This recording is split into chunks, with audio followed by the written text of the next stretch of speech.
Hello বন্ধুরা, তোমরা সবাই কেমন আছো? আশা করছি সবাই খুব ভালো আছো, আর আমিও খুব ভালো আছি। সুমন পিয়াস ব্লগে সবাইকে স্বাগত। তো আজকে আমরা দুজন মিলে একটু ঘুরতে যাবো বলে প্ল্যান করেছিলামটা এত সুর করেই বললাম, কারণ হচ্ছে আমরা যখনই কোনো প্ল্যান করি সেটাই ভেস্তে যায়। তো বিনা প্ল্যানেই আমরা সবসময় বেশিরভাগ টাইমই বাইরে বেরোই।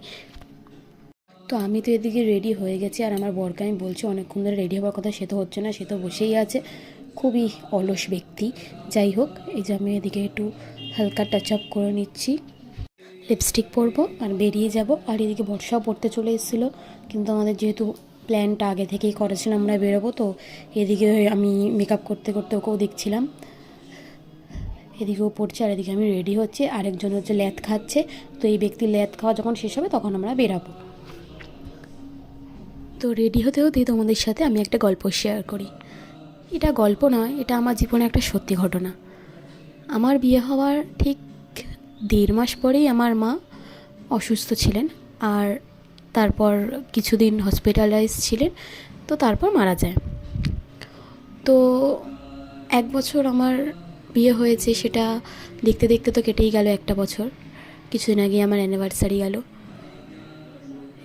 আর মায়ের কাজও চলে আসলো আমার।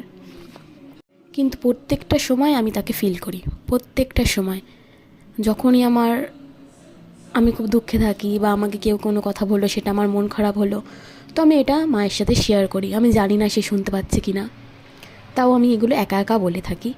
তো এতে আমি পাগলও বলতে পারে অনেকে আমাকে। তো হোয়াট এভার। আর আমাকে অনেক লোকই বলে যে আমাকে নাকি আমার মায়ের মতো দেখতে। তো আমি এটা শুনে খুবই খুশি হই, সে যেমনই ছিল না কেন বা আমাকেই যেমন দেখতে হোক না কেন, আমাকে যদি কেউ বলে যে তোকে তোর মায়ের মতো দেখতে, তো আমি এটা দেখে কী দেখতে দেখতে তো 1 বছর হয়ে গেল আমার মায়ের। 1 বছর, 2 বছর, 3 বছর, 6 বছর, 10 বছর, যত বছরই হোক না কেন, আমি তাকে যেইভাবে তার সাথে সমস্ত আমি দিন যা আমি করি, সেগুলো আমি তার সাথে যেগুলো গল্প করি বা আমি যেখানে যাই আমি ফিল করি যে সে আমার সাথে আছে। বা আমি যদি কোনো অসুবিধায় পড়ি, আমি যখন বলি যে মা এটা কেন হচ্ছে আমার সাথে, দেখি ঠিক নিমিষের মধ্যেই সেটা হয়ে যায় আমার সাথে। আর এই দেখো, কথা বলতে বলতে আমার গলাটা অলরেডি ভার হয়ে গেছে।